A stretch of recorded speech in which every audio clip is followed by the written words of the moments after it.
How are we all doing? It's a Willy, it's me. You can see me in the corner bouncing up and down. Listen, we're in our gremlin hours. And I thought, what a better way to talk about comics than to talk through um a comic rendering of myself. So here we are. This will be an interactive stream. What do I mean? I mean, I'm going to, at the end of it, have images of different manga and comics for us to think about together with the new terminology that we've learned in mind. It'll be some basic stuff, so don't anticipate any huge words or lots of quotations or anything. Just some basic knowledge that'll hopefully enrich your own comics reading experience. So the first question I wanted us to think about is, what are comics? What even are they? Has zippy words when people get punched. People get punched a lot. It has lots of onomatopoeia. Okay. So we might think about like sound effects. I like it. You know what? I'm gonna take notes. So we might think about sound effects, which are very indicative of comics. Narratives told by ordered. Okay, so we have ordered panels that comprise a narrative.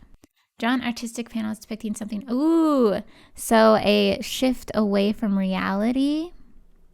And you've also identified for us a specific kind of style that's involved, right? They might also be short or long, right? A part of the style might include genre, so they might be comedic, horrific, or maybe they're even fantastical, right? So definitely operates in multiple genres. A combination of pictures with words. Okay. A focus on character. We might have a narrator sometimes. These are all really, really great elements of comics, but there's something that I want to make sure gets identified, which is this idea of it's a combination of pictures and words together, right? But that could be a lot of things, right? That could be like a billboard you see on the side of a road. It might be a funny meme, right? Those have words and pictures. So what makes them different from comics? Okay, some people would say there's no difference. Well, other people would say, well, it's just not that interesting to think about them. But as comics, if you consider a billboard a comic, what does that do for your interpretation of the billboard? Not a lot. It doesn't really super help you with thinking about billboards. Some memes are organized in comic form, right? So maybe we can read them as comics, but otherwise just a single image, it might not be that interesting to think about it in that way. So we're looking for definitions that make comics interesting. So Scott McCloud specifically says that comics are juxtaposed pictorial and other images in deliberate sequence. Other comic theorists like to think about comics as systems. So when you read a comic, you're not just reading the narrative that is told by this sequential progression of panels. You're also reading all of the panels in their entirety. A lot of comics is about this idea of being all at once. When you open a comics page, everything is going to be displayed to you immediately. Your eyes will wander, without a doubt, to the thing that catches them as soon as you flip the page. Right? And so we not only think about sequence, moving from one to the other, but we also think about the ways in which maybe, for example, panel 3 connects to panel 1. And so I really like these two definitions put together, as well as our earlier ideas that we had. So this is basically what you see a lot in comics, right? You see your panels. So I want to take this time to kind of point out different comics terminology you might use in order to identify different elements of a comic. So first we have panel. We also have panel frame or panel border. That's the thing that's going to be encasing the panel, right? Sometimes the border of a panel might be super fun and not take a square shape. Maybe it goes like this across the page. So the frame or the border and the size of the panel necessarily dictates to us a kind of potential emotion, a progression. A lot of panels will not be neatly lined up like this. We might be caused to read a panel first because of its largeness and the way it overlaps and against another panel. So those are the basic ideas of comics that a lot of people already know. Now, what is this? Does anyone know what this is called? It's called the gutter. So spaces between panels are usually called gutters. They're those margins, as Thoth has used another word for us here, margins between panels, okay? It could be white, it could be black, it could have an image. So a lot of times, sometimes panels will be placed over larger images, right, of landscape, in which case the gutter can be filled with a landscape, right? So the gutter isn't always blank, right? It isn't always white. Gutters are where common experience lives. What do I mean? I mean that, let's say we have an open eye here,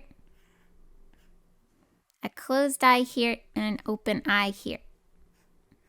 Okay. So we as the reader, as we move maybe from left to right or even right to left, since these are the same sequence, whether you read them left to right or right to left, we kind of fill in what happens between these panels. The eye closed. And we visualize that movement based on our own common experience with our own eyes closing. So common experience draws on bodily knowledge, our knowledge of different values, of the world around us. So for example, if someone has a sequence of a bike moving across panels, if you've never seen a bike before, you're not going to be able to fill that gutter with the common experience to know that the person on the bike is moving the pedals. The panel is there to show us the very vital elements of the narrative, whereas the gutters are there to almost kind of let us interpret what occurs. Something that I really like. So when we fill with common experience and we make that leap from one panel to the other, we are gaining what Scott McCloud and a lot of other comics theorists call closure. So you can think about not only the shape of panels as depicting narrative, the order of panels as depicting narrative, but what's not shown as depicting narrative. So comics are all about a dance of the visible and the invisible. We have to not only think about what's being shown to us, but also what's not being shown to us. There are a few other words that we might use when you think about comics, okay? Including what was alluded to earlier by Thoth, who said the page itself can be a border, is the meta panel. So we not only have tiny panels, but if we want to look at all three of these panels and the page they're on all together, right, to view that all at onceness, the viewing of it as a system allows us to think about it as a meta panel. What is the effect of having all of those panels on the same page? There's such a thing as, I said, panel flow. And comics, even if they're reprinted, a lot of the times do not have what is called reflow. It's very important that specific panels are placed in specific places in relationship to one another. So a full book is kind of a meta panel in and of itself. I like to think of an entire text through the idea of materiality. That's not super necessary to our discussion, but since it was brought up. So we might think of materiality and paratext when we think about those ideas. So specifically, what is the experience of reading the book, right? What does it feel like? What do the pages feel like? What size is the text? How does this reflect back on our experience with its narrative? So picture books for children are usually really big, or they can fit directly into their hands. And so how does this reflect back on the narrative? Or paratext, which refers to anything from the image on the cover, the small blurbs from other authors, the synopsis, and how all of these come together to give us a specific idea about what the narrative's trying to tell us. So comics necessarily ask, in this idea of visible and invisible dancing, for reader engagement. Okay, a few other things. Let me clear out what we have here and start anew because there's not a lot of space left there. Okay, another thing that might happen is, let's say there's someone running. Okay, and they're running and their body is kind of moving over two panels. We would consider this to be panel breakout, or at least that's the term I like to use. Right? When something either physically, literally breaks a panel or is hovering over a panel, or maybe is not enclosed in a panel. What is it telling us about that character? That they're sprinting, maybe sprinting to work. And so we get like, here's their building to work. So what is it telling us that they're experiencing panel breakout? Maybe it emphasizes the hurry, the rush of the scene, of the moments. Maybe their expression can tell us something very specific as well about how they're feeling about that rush. We can also experience what is called braiding as we move between panels. What is braiding?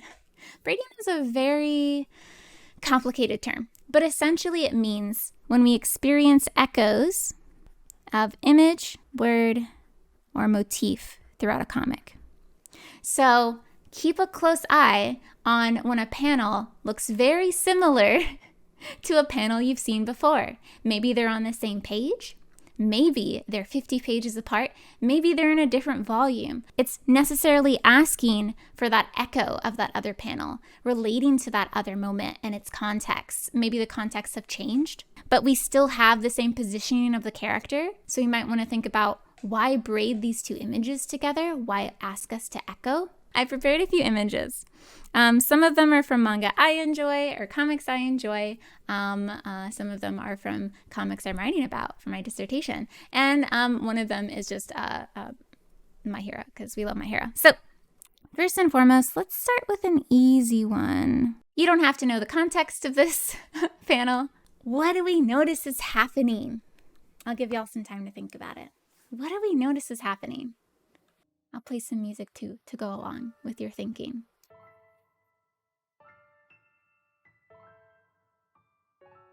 What is happening in this page? Nice. Okay, right.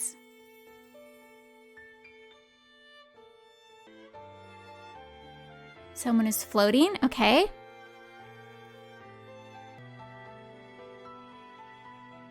Ooh, okay.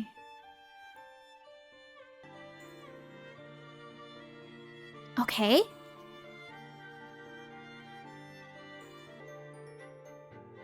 Anything else we notice?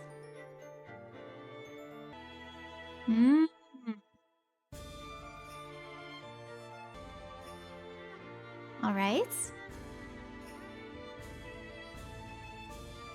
Might even say it feels a little bit fantastical, even more so. So let's go ahead and get started on discussion. Okay, so some other things I noticed as well. There's also a panel breakout here. Here we don't really see her expression, but we have a shift in gesture. Facial expression shifts, okay? So how does this reflect back on what's happening in this moment? We've noted a bunch of things that are happening stylistically, and that's awesome. But what does this have to say about narrative? Let me give y'all a little bit of context about this image, okay? And then I'll interpret it for us narratively. So in this moment, Coco, this is Coco. Coco is an aspiring witch, okay? And this is Master Beldarut. Master Beldarut has tasked Coco and her friends with surprising him with magic. Surprise me. Show me magic that I've never seen before. And so we have this kind of panel scale reduction in which she's thinking about him. He's very fantastic. His magic in and of itself is very surprising. It's magic they've never seen before, that they've never considered. And so we get that kind of indication through that distinct style. She gains clarity about what she's supposed to do in order to surprise him. And as she gains clarity, what happens? She experiences a panel breakout. She's no longer boxed in by what she thought about magic, because she's discovered a way out of that box. She's discovered a way to surprise him. That's how we take form and reflect back on narrative. This is My Hero Academia.